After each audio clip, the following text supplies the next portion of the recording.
So the first panel of the symposium was Science on the Screen, and you saw fabulous examples of that.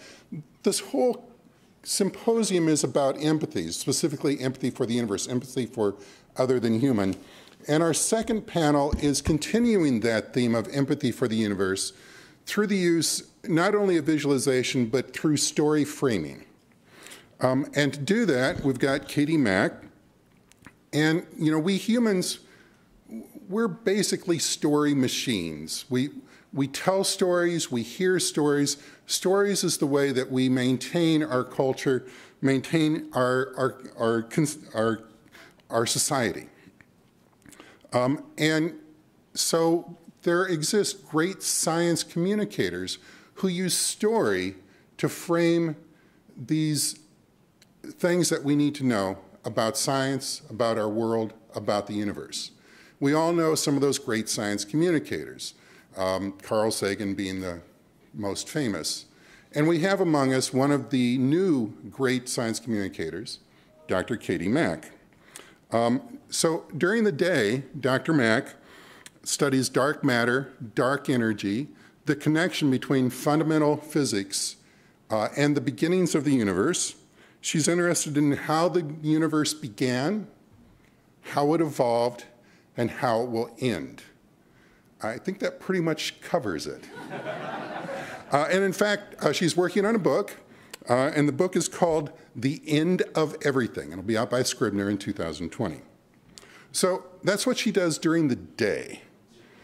But at night, she transforms herself into Astro Katy. Astro, how many of you have heard Astro Katy? I'm just curious. Yeah, about half the audience. You're famous. Nobody knows me. Probably more than knows you. So, she's one of the most followed and beloved scientists on social media. In fact, in any universe. She's a true rock star. I told you I would use that word. In the science communication field. And in fact, I find it a little irritating because she's teaching the intro astronomy course that I've taught for years. That course never filled up. She signs up as the instructor. It fills up in 5 minutes. So I guess the word got out. Her style, as you will hear, is using story and lyricism to tell the story of science, and specifically to tell the story of the universe. I'm sure you're going to hear a lot more from her. And with that, I'd like to introduce Professor Mack.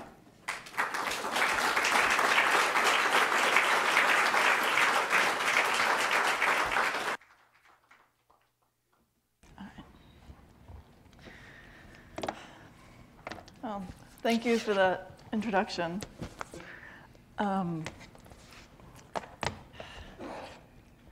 I feel like that built things up more than is strictly helpful, but it'll be fine. I like the term rock star.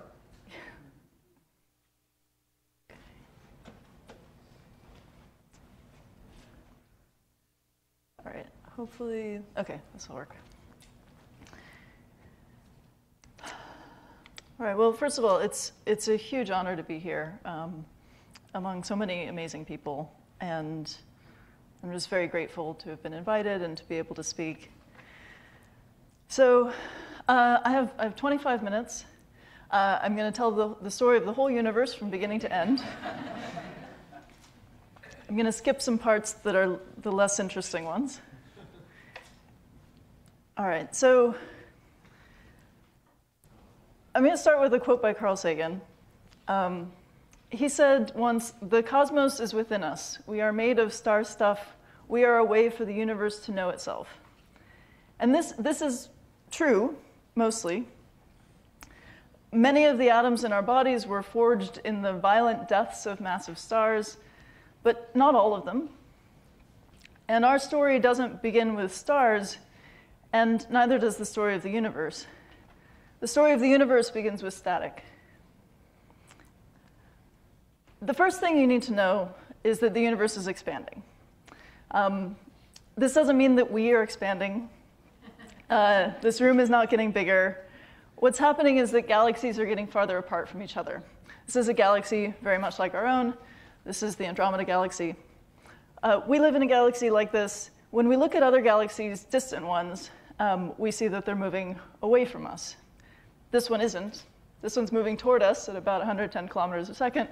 I'll get back to that in a bit. So the way we see the universe is expanding is that we see that the space between galaxies is getting bigger. And it looks the same from anywhere you are. If you're on any of these galaxies, you'll see that the other galaxies are moving away. There's no center of this expansion. The whole universe is getting bigger.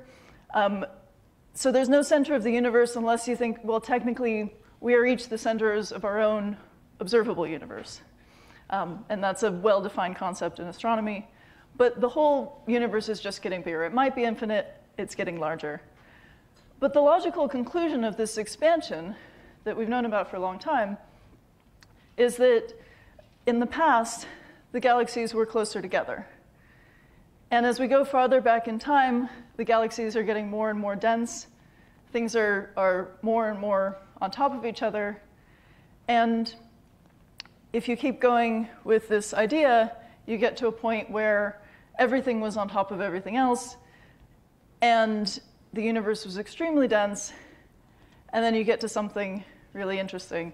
The Big Bang theory, stated simply, is that in the past, the universe was hotter and denser, and in some sense smaller than it is now. So that brings us back to the static. In 1964, a couple of astronomers at Bell Labs were using this instrument. They were studying microwaves from space, just a kind of space radiation. And they had this static coming from every direction in the sky.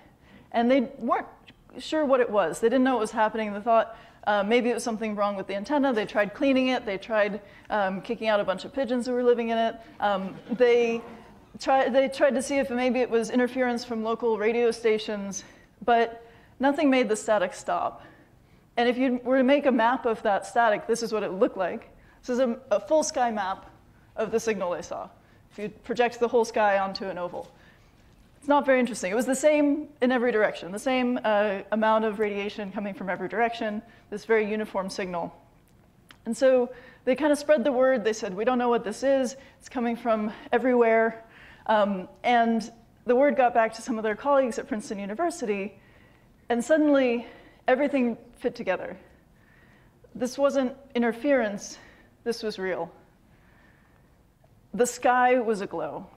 This was not an atmospheric phenomenon. This wasn't galactic swamp gas. This was the first glimpse of the Big Bang itself. Now, this is an image of the same signal, but with the contrast stretched 100,000 times. This was one of the first all-sky signals, all-sky images of the cosmic microwave background. And this is what the universe looked like when it was only 300,000 years old. Now, the reason this all makes sense is that when we look out into the cosmos, we're looking back in time. So light is fast, but it's not infinitely fast. It takes some time to travel. A rule of thumb is it takes about a nanosecond to go 1 foot. So whenever you look at something far away, you're looking at the past. Whenever you look at anything nearby, you're looking at the past. When I look out at the audience, you're all in the past. You know, in the front row, you're maybe 20 nanoseconds in the past. In the back row, maybe 100 nanoseconds in the past. When we look out at the sun, we're looking at 8 minutes ago. When we look at another star, we might be looking at tens or even thousands of years ago. When we look at distant galaxies, we're seeing light that might be millions or billions of years old. Which means that when we look at distant galaxies, we're looking at structures that, from our perspective, are living in a younger universe. They are in a universe that maybe is only 1 billion years old. They're in a totally different kind of space, and we can see them. But what if we look back too far? What if we look back so far that galaxies haven't formed yet? That stars haven't formed yet?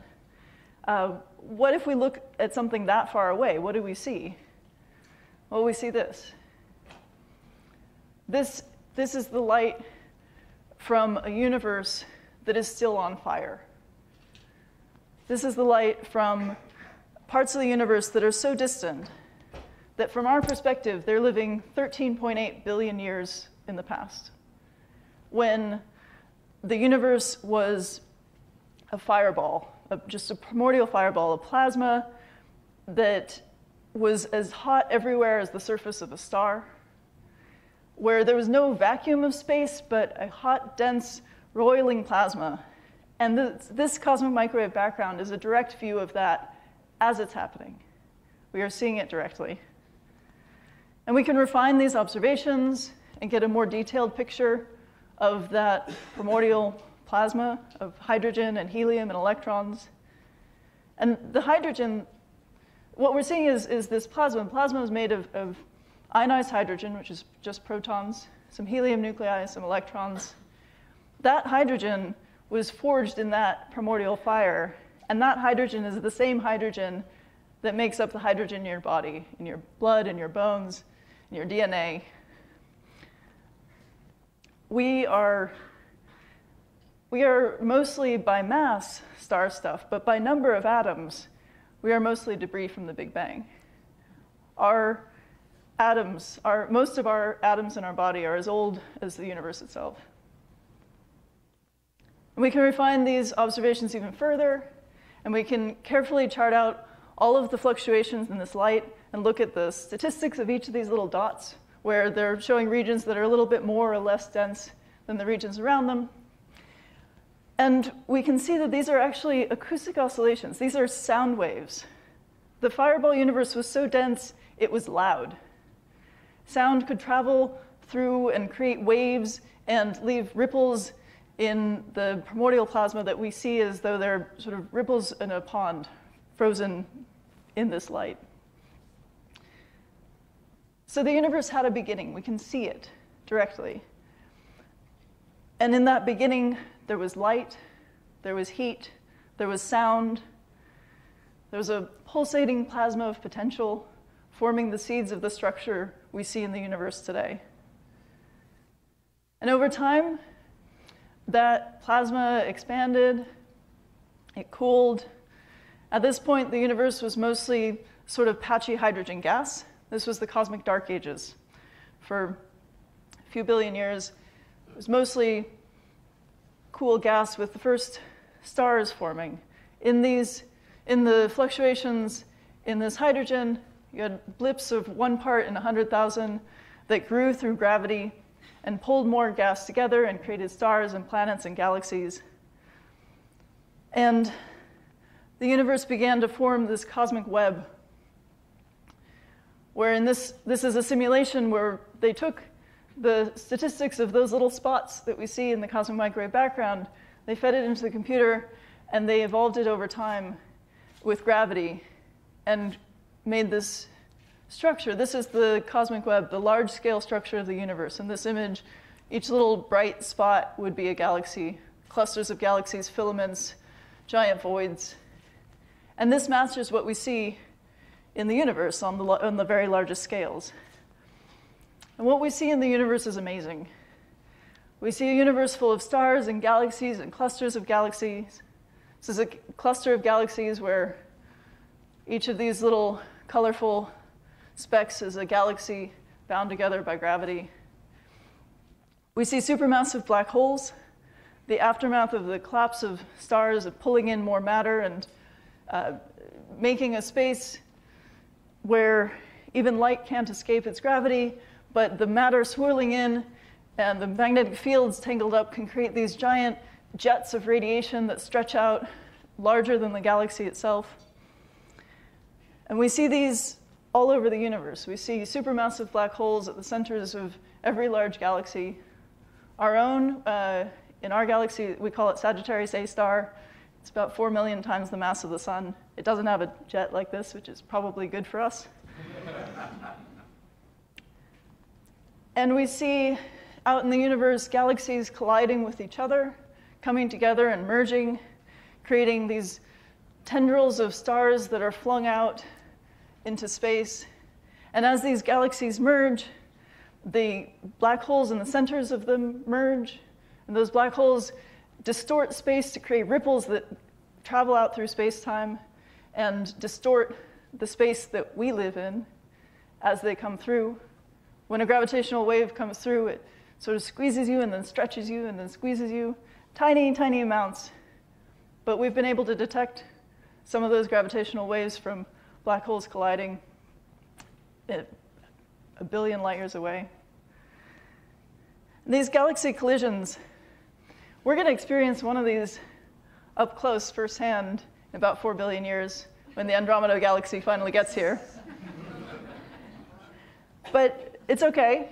The Earth will be long dead by then.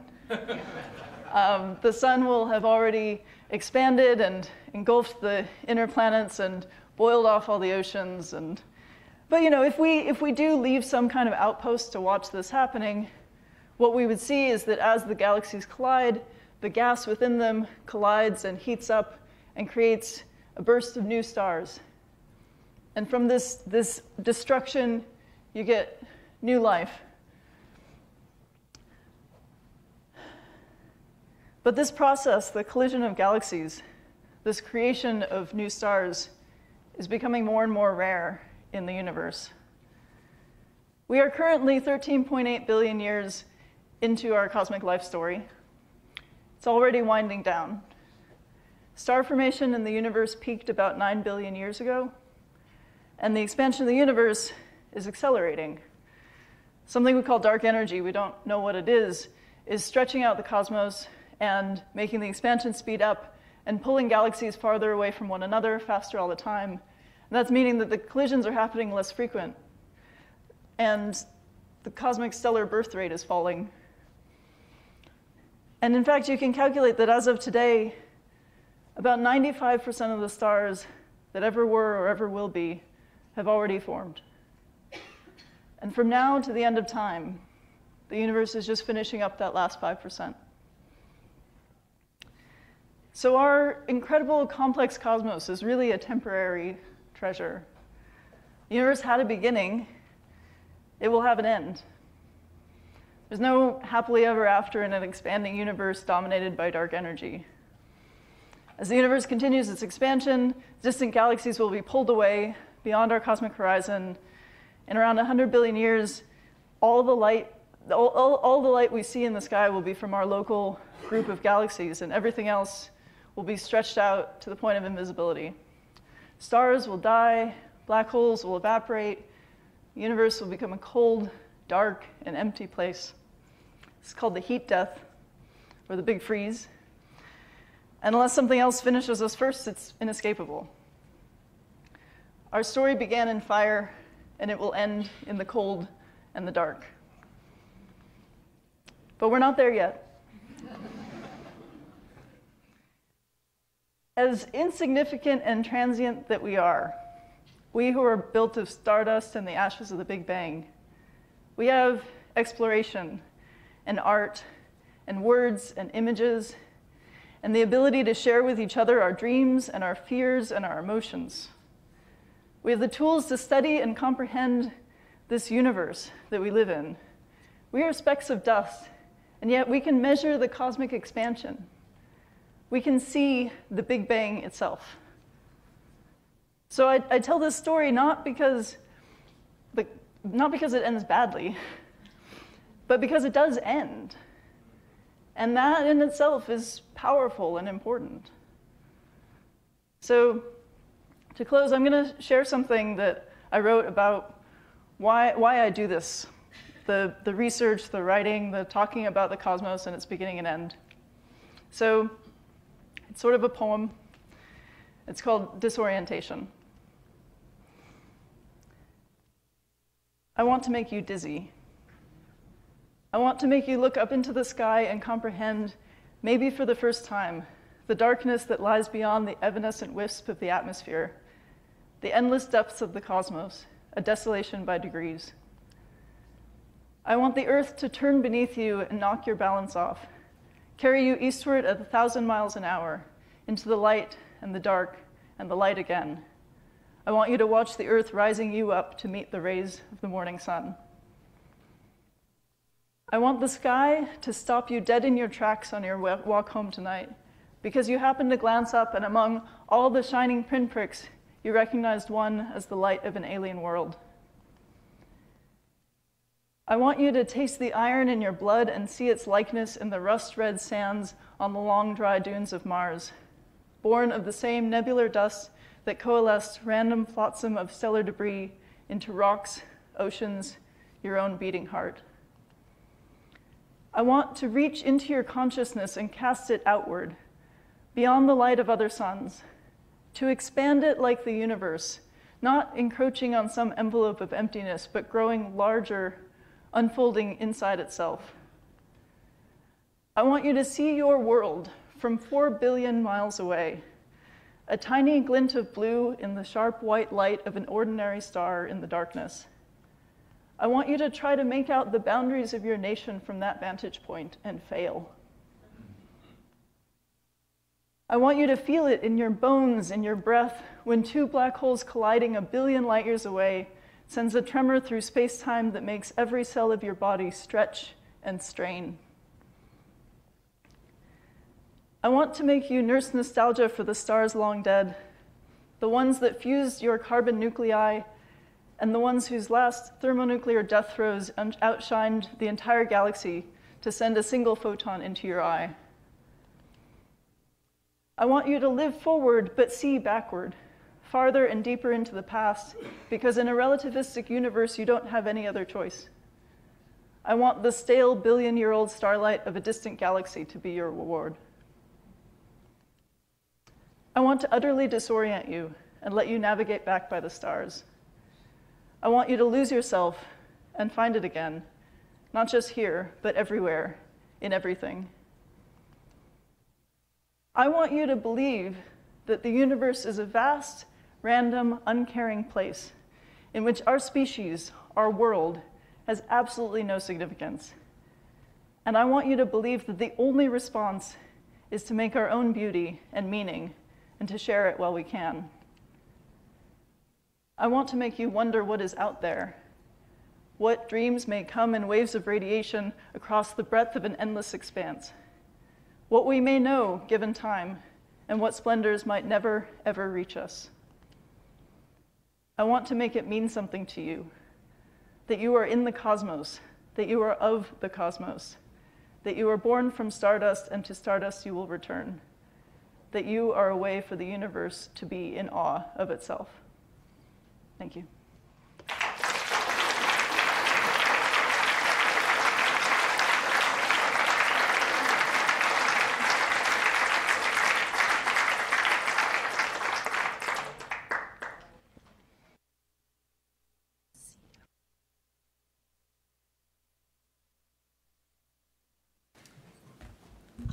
That was beautiful. Now I would like to introduce Brandt Huston, professor. Brandt Huston teaches investigative and advanced reporting at Illinois.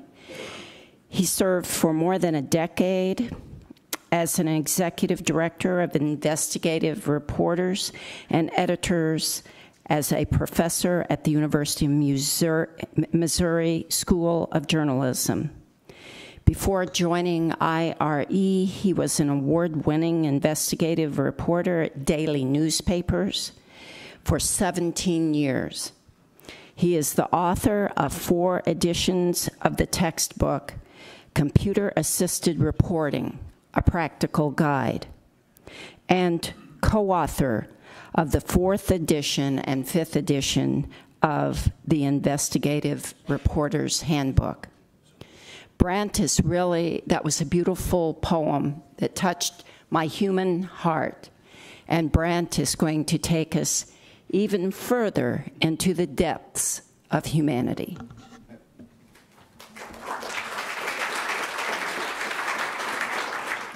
Thanks, everyone. Before we do that, we're going to get into the depths of technology, switching laptops. What I'm going to show is really bring things a little bit back down to earth, taking approaches to stories in different ways. Over the last 2 decades, journalists have really moved into data visualization, using it more and more to tell stories. There are really a lot of great examples. I don't need the PowerPoint, I just need to go over here, because it looks like everything's working. Okay. So and that Chrome. would be Chrome, yeah. Yeah. Okay. And then can we... We'll full screen it? Yeah, and I need to go back to... No, one more. Just one sec. Let's try England there. No, keep going. One more. There it is. Okay, we'll start with that. Okay. So I'm going to show various samples of visualization. It'll go fast. And it's just looking at some of the different ways that we're telling stories as journalists and trying to establish real empathy. I'm hoping the sound will go on this one. Has anyone seen what The Guardian did with 360 camera work on solitary confinement? See one person? Okay. So let's see. Let's see if we can get it rolling.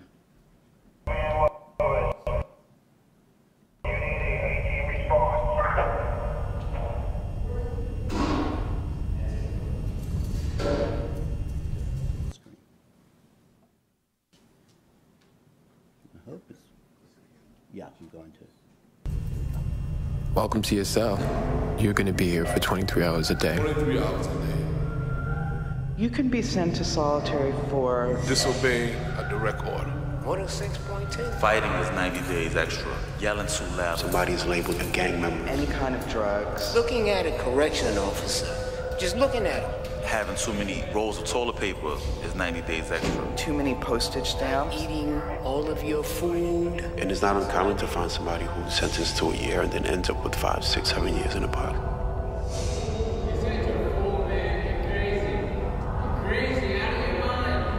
After a while, things start to slip. I find myself floating. As a psychologist, I can tell you that you are going to undergo many different kinds of reactions, and some of them will be more immediate than others. You know, you see like the paint on the wall. That paint probably been there maybe 50 years before I got there. So you start seeing figurines. You know, you think you hear them calling you from the officer station. The toilet that drips because it sweats and it hits the floor. Choop, choop, choop, choop. Stupid. People turn on themselves. They want to treat us like animals. We might as well act like animals. There are high rates of suicide and self-harm. People understand is violence. All they understand is a violent reaction. You can't have no diplomacy with this institution.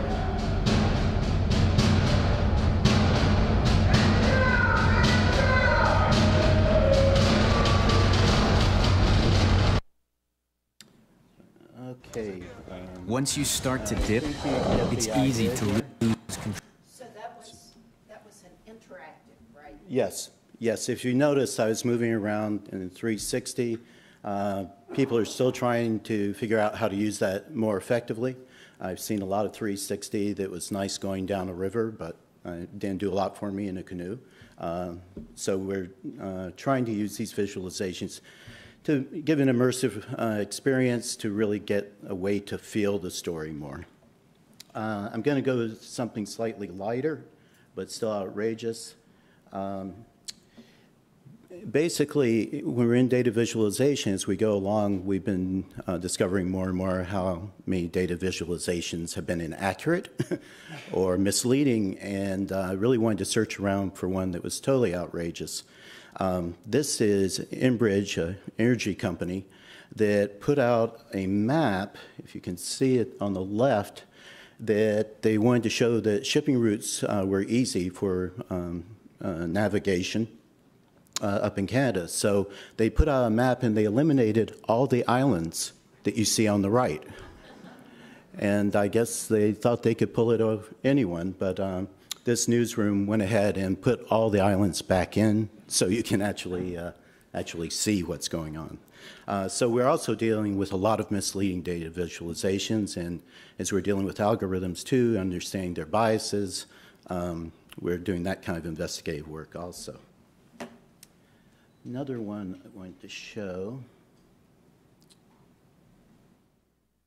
is this is something done from data that came out of WikiLeaks, and it's a large interactive social networking of various events from the war diaries that came out in Iraq and the various things that were reported on the violence. And if you have the full JPEG, you can actually go in and explore this very closely. And I believe this was pretty much 1 month in Iraq back in 2012. And so we're doing a lot more data visualizations where people can dig into the data itself. On a much smaller role here in Champaign, we've been doing restaurant inspections for a while and failed restaurants. And when we write a story, we find that people spend 1 minute with the story and about 10 minutes with the data. So we know that we're getting a lot more interaction, and we're asking people to comment on things too as journalists. So we have a back and forth conversation when it comes to data and visualizations. Okay, let's see. I want to go over here, and hopefully this one will work and be interactive. This is looking at the Raw Inga Crisis, and Reuters has done incredible reporting, so has the New York Times and a number of other places. Unfortunately, there are journalists in Myanmar who are now in prison for doing good reporting. But in any case, when you try to give the scale of an exodus or refugees, there are many effective ways people are finding now, and this is one of them. It's nice and simple and to the point. Let's hope we can do this. I hope. It's a little different on the Mac, but we'll give it a try. There we go. So what they wanted to do was show what was happening in terms of the increasing refugee problem and the exodus, and really a flight from death and violence. So there are 255. As they know, it's 240 refugees in our makeshift camp in Bangladesh. Same 5 days, 1,800 refugees arrive, bring it to 2,500. Another 7,000 arrive in a different place. You're up to 9,000. Between August 25th and 29th of that year, 18,455. And they set back. Now, there are a lot of stories that go with this, but we've noticed that what people have done is they've really dug into this data and the other more detailed data that comes around. I want to finish with one that just shows that journalists and those in data science and social science and those who care about the conditions of people in the world are getting together. And so journalists are really looking at this particular one called Torn Apart. And it's being done in volumes by data scientists and social scientists when it comes to ICE and the money around the United States. It's more complex visualization, but journalists are working to replicate this, use this information as a part of the stories. And again, you get your overview, but then you can get into the detail in which you really can start to see what's happening locally, what's happening to individual people. So if you move this around, you can see, you can find out how much money is coming in, what corporations are benefiting from, and this is just one volume of this ongoing project. So that's sort of the overview, and be happy to show more later on, but I think you're getting an idea that visualization of data is just an important, integral part of journalism now. Can you just say, since the audience will not be able to read that, yes, can you just state what the connections are there? Right. So they look at particular congressional districts, who represents them, what kind of monies come in from ICE, that agency, and then they also see who is profiting from the money that's coming in terms of prisons and contractual work, district by district by district across the United States. There's a lot more up in here in these tabs, and you can go ahead. Yeah, yes? I will send it out. I've got it sitting here. It's to go to the map itself, I'll go ahead and post it. It's easier than reading out a long URL. However, a simple search on torn apart will get you there. Okay. All right, thanks. Thanks very much.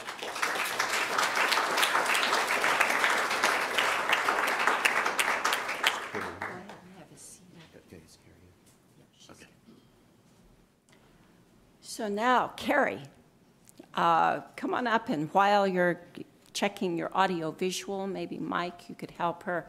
Karrie had to deal with classes and other things this morning, so she's going to plug in, and I will introduce Karrie. Karrie Karahalios, University of Illinois Computer Science Professor of Computer Science, focuses on social computing. Much of her research is focused on a subject that drives many current news stories about politics, privacy, and more.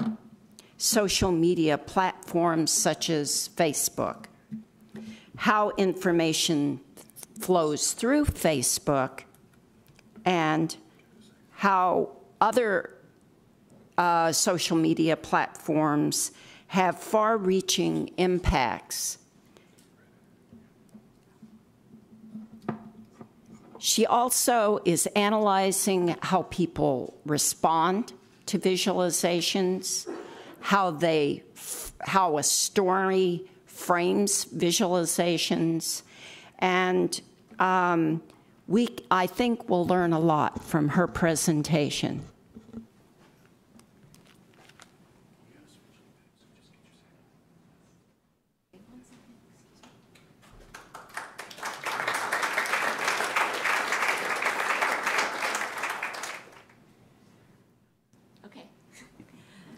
Thank you all for having me. It's such an honor to be here today. Sorry to be standing between you and lunch, but I'll try to be quick. Many of you are probably aware that we had congressional hearings last week. I study social media, I look at how people tell stories on the web. And since the happenings of last week, we've seen many stories about that phenomenon. For example, Vox wrote a story, and in their story, they embedded a visualization. You can start seeing a little bit here at the bottom, right there. To see that a little bit better, they made a visualization that showed in red where one person didn't answer questions. Well, when anyone didn't answer questions, it just so happened that one person didn't answer more questions than others. And it didn't take long for many other outlets to pick up on the story. What's interesting here is that there's slowly subtle changes in the titles emerging. So for example, the original title's on the left, and then a summary of the title every time Ford and Kavanaugh did or did not answer a question. So it's slightly changing. People then took the same visualization and placed it, removed the title, and gave it a different title, the difference between Ford and Kavanaugh. And then we start seeing more slanted versions of the same title, visualizing the relative evasiveness of Kavanaugh and Ford. Then this started exploding on social media. And now more and more titles are emerging and becoming even more and more slanted. For example, he said, he didn't said, Kavanaugh, do you think he lied or told the truth? And then liberals are so sneaky and dishonest. So the slantedness of these titles are increasing and exponentially growing. And I got really, 2 years ago, I started noticing this online in social media because more and more people are starting to get their news from social media. And we wanted to understand the impact of these slants in these titles. And so what you're looking at here is a visualization of the US military budget over the years with annotated war periods. The blue shows the military budget as a percentage of GDP. The orange shows the budget in constant dollars, 2015 dollars.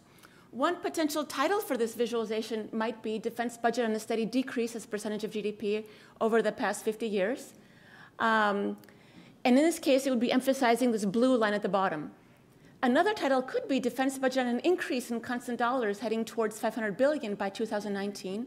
And it emphasizes this top orange line that you see here.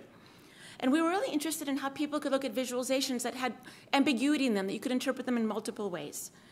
And so we're looking at framing, which is a rhetorical strategy that makes some information more salient than others to promote a particular interpretation. And so, for example, there's neutral frames, U.S. spending in major wars. for a title, and there's a slanted frame. It says, despite massive debt, the U.S. still grossly overspends on defense. You can imagine these different styles of framing, and you probably see them every day. Subconsciously, you don't realize them. We're not the first to study titles. For example, Entman has been studying titles for a really long time. What you're seeing here on the left is a Newsweek article about shooting. So these are two different stories about shooting of airplanes with very different framings. On the left, the Soviets shot down a Korean airliner. The kind of text that you see surrounding that is a deliberate attack and a moral outrage. On the right, the US shot down an Iranian plane. And the framing around that was it was an unfortunate tragedy and a technical problem. More people have studied this with respect to text, and what they're finding is that titles matter more sometimes than the text itself. But not as much work has been done in the world of visualization. And so we wanted to explore that.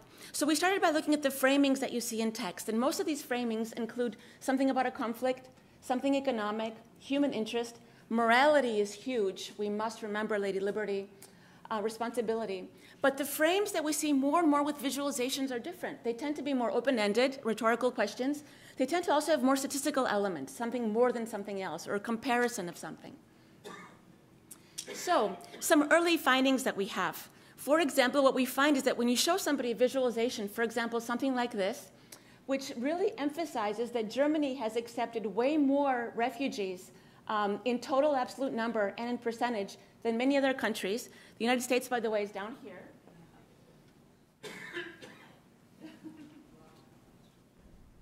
The title, because it says U.S. has accepted more Syrian refugees than the UK, Italy, Russia, and Finland combined, most people, when they're asked to remember a title, they'll say that the US and Germany have accepted more refugees than most countries even combined. We see this across the board, that most people remember the slant in the title, not so much the rest of the information. And so we're like, this is not enough. There's something else that may be playing a role here. Maybe it's a bias assimilation, which is people's tendency to interpret new information in a way that maintains their initial beliefs, or attitude polarization, which is a phenomenon where exposure to mixed evidence leads people to become more convinced of their initial attitudes. However, when we explored this and we asked people, was the presentation biased? Everyone, well, not everyone, there was a predisposition for people thinking it was neutral. That gray bar that you see on the right are people, on the left is consistent attitudes, people believing that item already. In the middle is inconsistent, and on the right is I don't care. Despite people's initial beliefs, people still thought the information was fair, accurate, and unbiased. So what did we find here? We found that people trust in data. People are like, it's a fact, how can it be biased? This just shows the facts with no real commentary either way. Numbers don't lie, the graph is what it is. The information is not telling us what to do or what to think, it's just listing facts. And so people trust in data. People, more than 50% of them, actually believe the message of the title. Not only that, but when asked to recall a slanted title, more than 77% of people in a recent study believe the slanted title. So why does this matter? There's a discrepancy between what people think they see and what they actually do later on. Dana Boyd, in one of her articles on misinformation, wrote, it's subtle content that is factually inaccurate, bias in presentation and framing, and encouraging folks to make dangerous conclusions that are not explicitly spelled out in the content itself. That's the beauty of provocative speech. It makes people think not simply by shoving an idea down their throats, but by inviting them to connect the dots. And so what we're finding further to elaborate this in visualization is that these statistics frames that people use more often than not in visualization can create subtle slants by emphasizing one side of the story and leaving out the other. And the study of these slants makes them more powerful. The subtlety of these slants makes them more powerful because it doesn't leave room for people to think and point out, well, wait a minute, is that correct? And reevaluate their interpretation of the information. And we're starting to see more and more of these types of slants in social media. And just to give you a sort of like a teaser and a bit of a downer, we decided to take this one step further. What happens if we further this miscuing? So for example, this title says defense budget on an increase in constant dollars heading towards $500 billion by 2019. The data is there. It's in that top faded orange line. But then we're emphasizing line at the bottom. So we're miscuing the information. People still think this is fair reporting. When asked to remember, people still remember the title that we're giving them. Taking this one step further, if we bluntly contradict If we say that the defense budget is on an increase, but we're just showing them the downward slope, again, people think this is fair. And they think it's very biased. Look at the gray lines again. And they think that from a scale of 1 to 5 credibility, these titles, visualizations, and data are pretty credible. However, one thing that is really kind of reassuring, very bad cueing on my part here. I may be trying to bias you. At least in the inconsistent case on the right, you see the very biased, slightly growing in the condition where we completely lie to people. So I'm going to end there and invite you to help us find solutions. Thank you very much.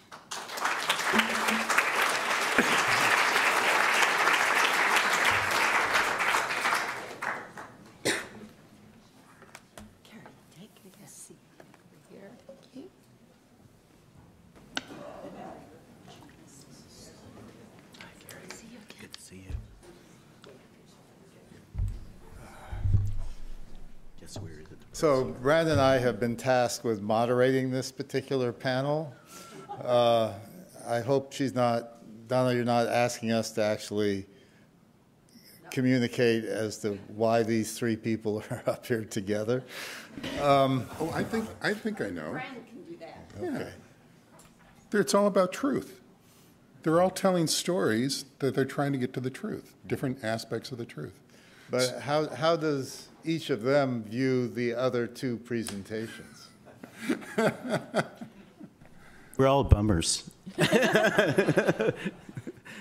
No, I think I think he puts it correctly. I think we are looking at the truth. I think it's fascinating. Katie's looking at fact-based. Karrie also fact-based, trying to really get at the truth and to make sure that the data is presented in a way that tells the truth and tells a story without predetermined bias.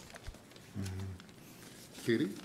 Yeah, I mean, I think that the sort of thing that ties this all together is that it's you don't communicate something just by putting information into the world. It's how you connect with people, how you connect with people's emotions and preconceptions, and that's the thing that gets information and thoughts and messages into people's minds is that connection with the human aspect, not just the information as a stream of bits or something. Yeah, and I think one thing that we find that's changing is that historically, I remember my grandmother telling me stories as a child, in a small village in Greece, and there was a small group of people.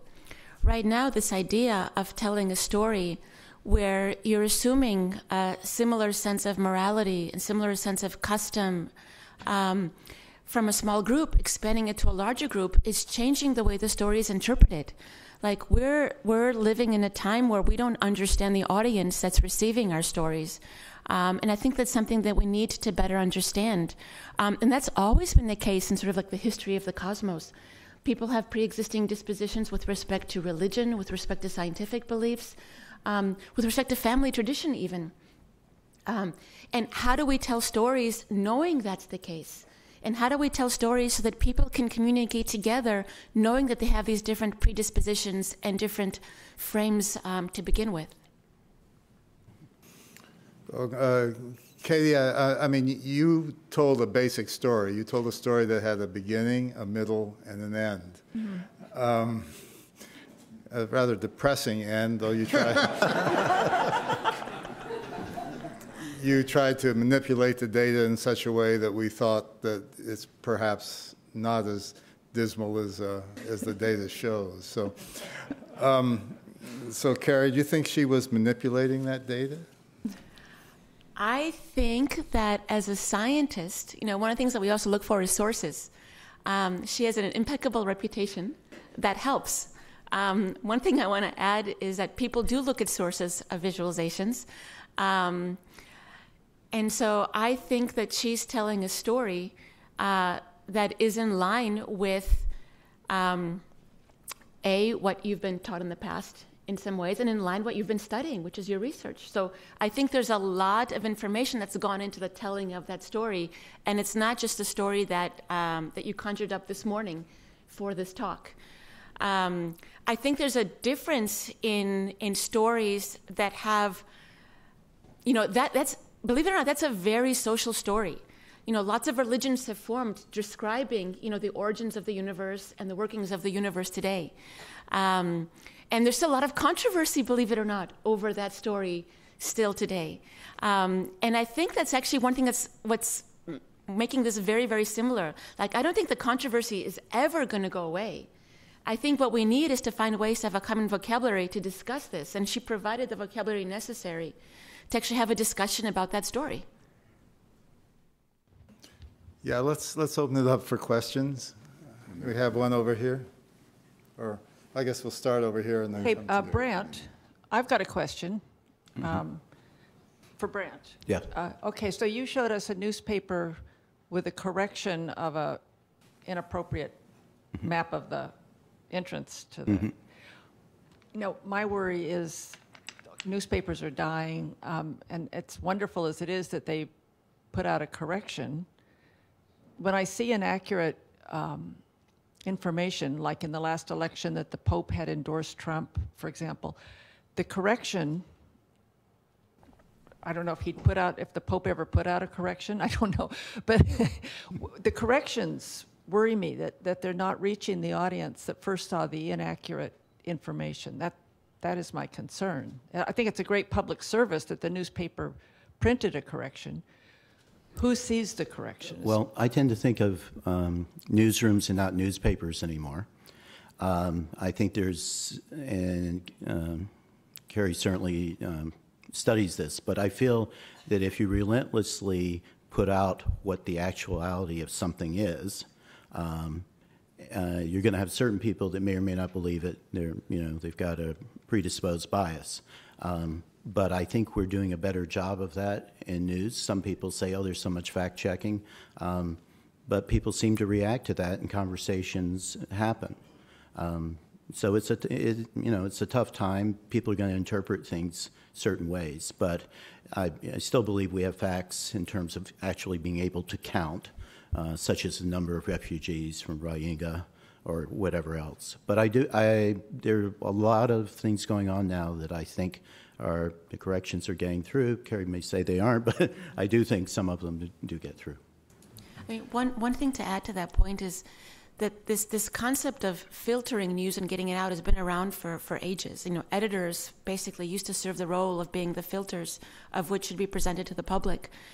Today, what you're seeing more and more is algorithms playing a role in that and working in some cases with socio-technical systems with people and sometimes on their own. The other thing that we're seeing today is this advent of, newsrooms or news outlets that may not be legitimate, that may be there for the purposes of generating revenue through advertising, as we saw, last year, or that may be there because people want to start a different discourse, a different discussion. And so I think that lots of people are working on the problem of what it means to fact check. At the same time as they're exploring this problem, they're trying to figure out what it means to censor and what it means to not censor, because they don't want a society where we are censored. And so, talking to folks within Facebook, it's one of their priorities right now in terms of what they present to people, what not to present to people. There's also big efforts afoot to try to, improve literacy of us as consumers. But I think also we have to take responsibility for some of this ourselves, because in many cases we're the ones sharing some of this data, and we need to figure out why we're sharing it. So, for example, I once sent my husband in email, not in public, but there was this famous image of Michelle Obama holding a sign that said, "Bring back our girls." It was on a white sheet of paper. Whenever you see a white sheet of paper like that, it invites anyone who has knowledge of Photoshop to change that message. After the election, that there was an image of that said, "An immigrant took my job," instead of "Bring back our girls." And she was referring to Melania, being in the position of First Lady. And so I sent that to my husband, just one-on-one, because that was an insider joke. I knew he would understand what I meant by it. But if I were to have sent that message, on Facebook to my entire network of over 1,000 people. Because of context collapse, it would have sent an entirely different message. It might have gotten passed on to more and more people. And so one of the things that I want to stress is that, in the society that we live in, we have to also be accountable for what we do and what we share. And hopefully these interfaces will make it easier for us to learn about the audiences that see what we put out there, and so for us to understand the consequences of our actions. Thank you. You had a question over here. Hi, I'm a science educator, and so from that perspective, I have a question, especially for you, Karrie, but for everyone. When I think about some of the really big problems that we're facing right now, in particular climate change, for example, I really feel, and a lot of science educators feel like this is a failure of, the problems that we're facing is really a failure of science communication and science education. And as an educator, I know that, some of the things that we used to think about, why people were not really understanding what was going on with climate change, that we used to think that, well, they just didn't have enough basic science education, and then if we just, gave people the facts, that, that would improve, and there was a huge campaign to actually do that really failed. And so that when you were talking about kind of understanding who your audience is, when you're telling these stories, it means something different or whatever, I just would like to hear you talk about that a little bit. Well, I think it comes at the core of this panel that people actually can relate better to stories than to facts. So if you spew, we have seen signs that visualizations actually help sway people, but going back to this concept of titles, there's been a lot of debate about why scientists chose the term global warming early on as opposed to climate change or changes in climate. Because people think global warming and they're like, well, it's below zero outside, then it clearly must not be true. And people play on this narrative. But I think your question goes to the heart of this panel right here. It's people can relate to a story that has a beginning, a middle, and the end, and where they can connect the dots and make sense of them, and especially a story they can relate to. If I give you a table with lots of information, and tell you, look, aren't you convinced? You're not going to be convinced. People have different levels of visualization literacy. People have different levels of, scientific literacy. But give them a story and a thread that they can repeat, and that helps a lot. There are other suggestions now with respect that you also have to speak at a level that the audience understands. So typically, you should not, try to explain this to somebody, in a sophomore high school level. It's best to go, to a high school, even grade school level to explain some of this material in the language that we use. But I should... You sound like you worked for a newsroom. So. Oh. Back. Yes, I have a question mainly for Dr. Mack. You touched on something that I've tried to wrap my brain around several times throughout my life, that the idea that no matter where you are in the universe, it always looks the same in some sense. There's no center. Or a related concept is that the laws of the universe, the physical constants, et cetera, are the same no matter where you go.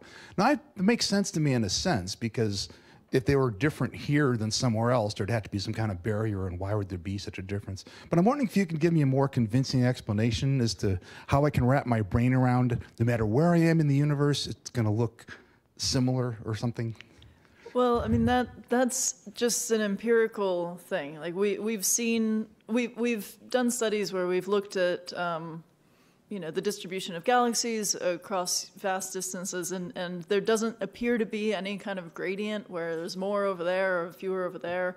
There doesn't, it's a little bit hard to study because as you look farther away, you have to correct the fact that you're looking at older things. But it's just what we see, and it's ties into what's called the Copernican principle or the cosmological principle, the idea that the laws of physics are not dependent on where you are. There are explanations for that tie into the stories, the sort of theories of the very, very early universe. So the idea being that maybe our universe, the observable universe, so the extent out to which we can see, all came from a much smaller part of a larger universe that might have been much more complicated but we've kind of zoomed in on one part that was more or less similar, and then that sort of expanded to our whole observable universe. But basically, we just haven't seen any evidence for things being different in any particular direction. Katie, is there such a thing as the present moment? It's the problem. It's so subjective. You know, now is not. You can't define now for any more than one person or one sort of. Yeah. So when you study relativity, you lose simultaneity. You lose the concept of now, and so then you have to figure out, like, if I'm talking about now, and am I talking about the time that the light arrived at my eye, or am I talking about if I were able to sort of stop the evolution of the universe at this moment everywhere, which you can't do. So it gets really, really complicated very quickly. That's what I thought. We have time for one. In other words, it's over. We have two more questions, and then we got to bring. Who wants to go first? So this may sound overly cynical, but I'm not sure about that. So, how confined do you believe your remarks are to being presented in an educational institution to those who value education and facts, rather than those who may take an I believe what I want to believe approach, regardless of the data that's being presented? Because it seems that we have a great tilt out there towards those who would attribute what guides their lives and their opinions to the latter, which is more of an emotional response rather than one that's fact-based. And that's why we see so much going on, that people are acting in ways that are really not in their best interests, even though the facts may dictate otherwise.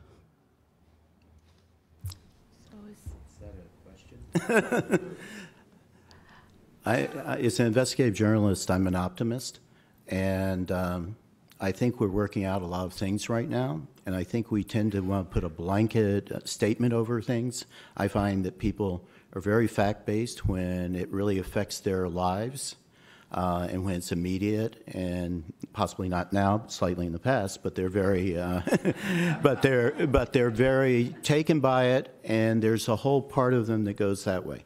And then there are the more ideological or belief systems in which, you know, maybe things will work out a different way, but having been a journalist for 40 years, you do the best you can to present whatever is going on in the most factual way that you can, and you can't worry all the time about which audience does that. I find the audience, for me, it's always been changing.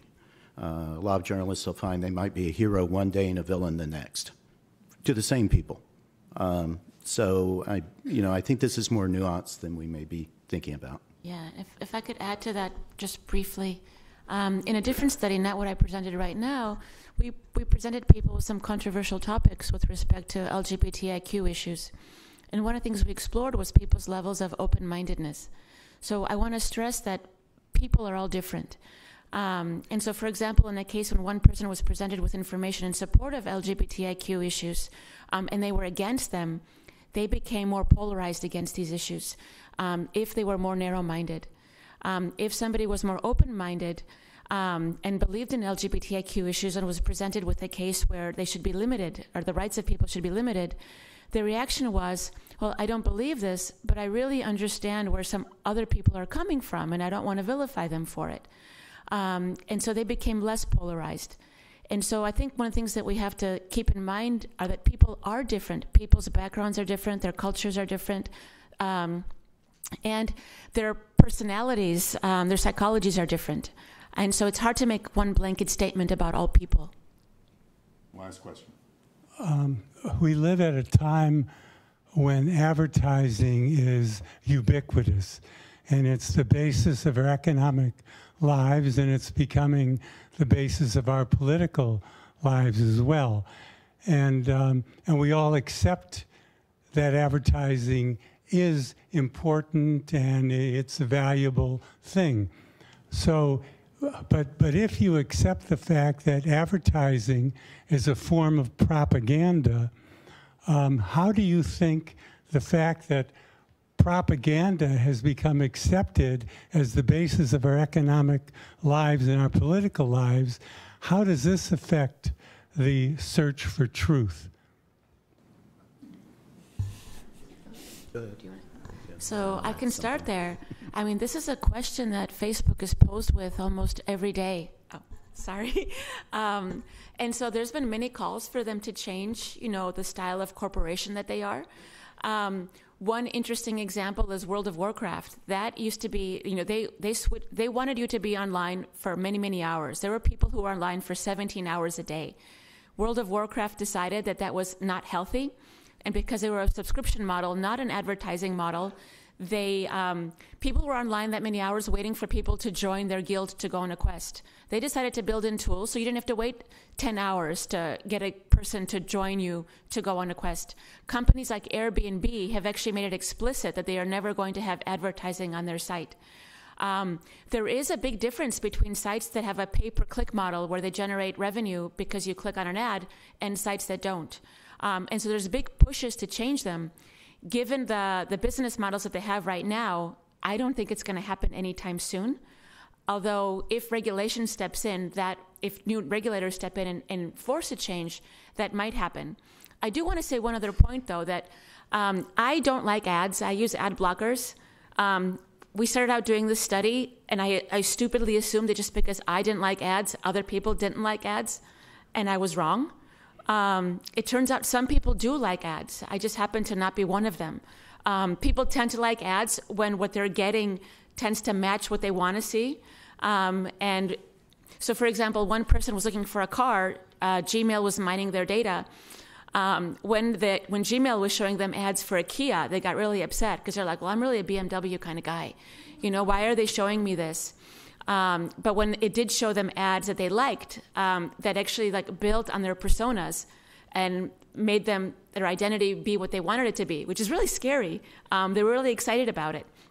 So I think you're right. I think we do need to study the effect of advertising much, much more. But I also think that we need to study it not just from a technological point of view. I think we need to study it from a public policy point of view. I think we need to study it from a societal point of view, and from a technology point of view. Okay. Well, let's thank our panel.